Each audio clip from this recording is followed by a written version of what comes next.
अपनी प्रायोरिटीज समझने में दिक्कत होती है। एक इंसान बहुत बार ऐसा होता है कि वो अपनी प्रायोरिटीज को सेट नहीं कर पाता, जिस वजह से अनवांटेड चीज के पीछे पहले भागता है और अपनी बेसिक नीड्स को शायद कॉम्प्रोमाइज कर देता है। इसीलिए मैस्लोज नाम के एक एक्सपर्ट हैं जिन्होंने मैस्लोज हायरार्की ऑफ नीड्स बनाया, जिन्होंने ये कहा कि अगर आप ये स्टेप बाय स्टेप नीड्स को फॉलो करेंगे तो आपकी बेसिक से लेके एडवांस लेवल तक की नीड्स को फुलफिल किया जा सकता है। Because one step at a time is a rule. अगर आप one step at a time लेंगे आप ऑटोमेटिकली अपने डेस्टिनेशन तक पहुंच जाएंगे। शुरू करते हैं Maslow's hierarchy of needs. Maslow भाई साहब ने कहा था कि सबसे पहले आप अपनी बेसिक साइकोलॉजिकल नीड्स को फुलफिल करिए। अब ये नीड्स का मतलब क्या होता है, तो हमारे देश में इसको 3 शब्दों में बहुत अच्छे तरीके से बयां किया गया है, जिसे कहा जाता है रोटी, कपड़ा, मकान।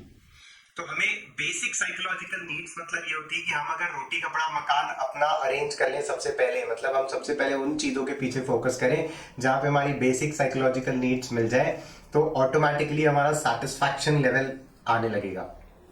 इसके साथ साथ जो हमारी साइकोलॉजिकल नीड्स होती हैं, जैसे कि हमें सेल्फ सेटिस्फैक्शन मिले, हमें ग्रैटिट्यूड मिले, हमें 2-4 दोस्त भाई मिले जिनके साथ हम उठ बैठ सकें, तो ये हमारी बेसिक साइकोलॉजिकल नीड्स है।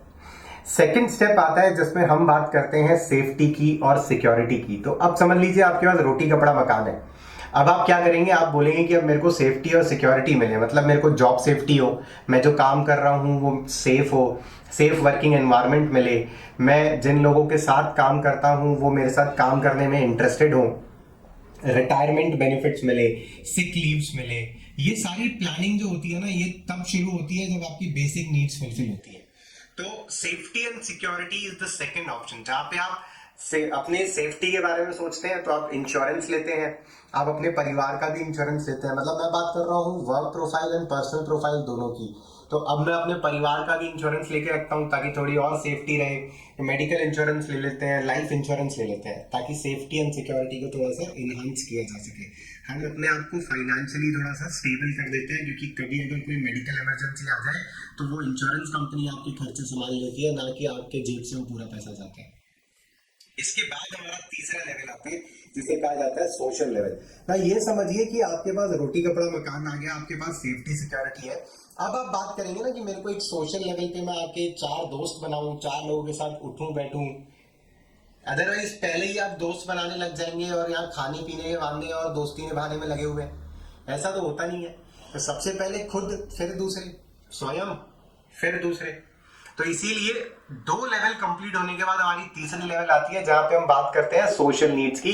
तो जैसे हमें फ्रेंडशिप एट वर्क मिले, जिन लोगों के साथ हम कामकाज कर रहे हैं वो हंसी खुशी कामकाज करें, हम उन लोगों को अपना दोस्त बनाए, उन लोगों के ग्रुप में काम करना चाहते हैं जहाँ पे एनवायरनमेंट अच्छा हो, वर्किंग कंडीशन अच्छी हो। हर इंसान किसी ना किसी ग्रुप में काम करना चाहता है। ये एक मिथ है कि हम आइसोलेशन में काम करना चाहते हैं, अकेले काम करना चाहते हैं। अकेले आप एक हद तक ही दौड़ पाओगे, बट अगर वही एक टीम होगी, पीछे बूस्ट करने के लिए 4 लोग होंगे, मोटिवेट करने के लिए 2 लोग होंगे, ऑटोमेटिकली आपका जो रेस है ना वो कब खत्म होगा पता नहीं चलेगा, क्योंकि इंसान के को सपोर्ट की जरूरत होती है। We humans are meant for that, हमें सपोर्ट चाहिए होता है। तीसरी लेवल के बाद हम चलते हैं चौथी लेवल पे, जैसे कहा गया है ईगो बेस्ड सेटिस्फैक्शन लाना। अब ये कब होता है, जब आपके पास रोटी, कपड़ा, मकान है, आपके पास जॉब सिक्योरिटी है, आपके पास में सोशल नीड्स मतलब घर परिवार, रिश्तेदार, नाते, 4 दोस्त भाई हैं जिनके साथ आप अपना टाइम स्पेंड कर लेते हैं। उसके बाद आप बात करते हैं ईगो बेस्ड सेटिस्फैक्शन की। मतलब आप बोलते हैं कि मेरे को ओहदा मिले, रुतबा मिले, पैसा मिले, 4 लोग मेरे को इज्जत करें, सलाम करें। This is my 4th level. Once this level is satisfied, फिर हम बात करते हैं सेल्फ फुलफिलमेंट की, जहां इंसान को लगता है कि मेरे को जो जो चीजें करनी थी मैंने कर ली, मैंने अपने लाइफ में कुछ अचीव कर लिया, मैंने अपने वर्क में कुछ अचीव कर लिया, मैंने अपनी पर्सनल ग्रोथ देख ली, परिवार को अच्छा बड़ा कर दिया, अपने बच्चों को सेटल कर दिया। जब मैं किसी कंपनी से रिटायर हुआ तो एक बहुत बढ़िया पोजीशन से रिटायर हुआ। जिन लोगों के साथ मैं काम करता था उनकी नजर में मेरे लिए इज्जत थी, अप्रिशिएट करते थे मेरे काम करने के तौर तरीकों को। ये होता है मेरा आखिरी सेल्फ फुलफिलमेंट वाला स्टेज। अब हो क्या रहा है इन रियल लाइफ, हम लोगों का ये जो सिस्टम है ना, ये हिला हुआ है। हम बेसिक से शुरुआत नहीं करते, कई बार हम स्टेप्स को मिस आउट कर देते हैं और हम चले जाते हैं ईगो सेटिस्फैक्शन पे, हम चले जाते हैं सेल्फ फुलफिलमेंट पे। गलत नहीं है, गलत नहीं है कि अगर आप ये बोल रहे हो कि मेरे को दुनियादारी से कोई लेना देना नहीं है, मैं सीधा सेल्फ फुलफिलमेंट चाहता हूं, मैं ऐसी चीजों में इन्वॉल्व करूंगा जिससे मेरे को ये मोह माया से दूरी हो जाए, कोई प्रॉब्लम नहीं है, सही है।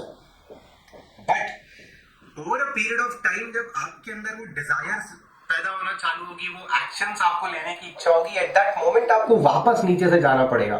तो इसीलिए ऑलवेज कोशिश करिए कि आप ये हायरार्की को फॉलो करें और जो जो हमारे स्टेप्स हैं इसे स्टेप बाय स्टेप चलाएं। इससे हर एक लेवल पे हमारा सेटिस्फैक्शन आता जाएगा। तो over a period of time आप जब एक लेवल पे पहुंच जाएंगे तो आपको लगेगा कि हाँ, मैंने अपने लाइफ में बहुत कुछ अचीव किया। तो ये थी मैस्लो की हायरार्की ऑफ नीड्स, मतलब एक इंसान को कब किस चीज की कैसे जरूरत होती है उसके बारे में बातचीत की गई। This is not a thumb rule कि हमें ये फॉलो करना है, बट अगर हम कर पाए तो फिर ये एक बहुत अच्छा सिस्टम है जिसके थ्रू हमें ग्रोथ, प्रोग्रेशन सब साइड बाय साइड एक साथ देखने मिलता है।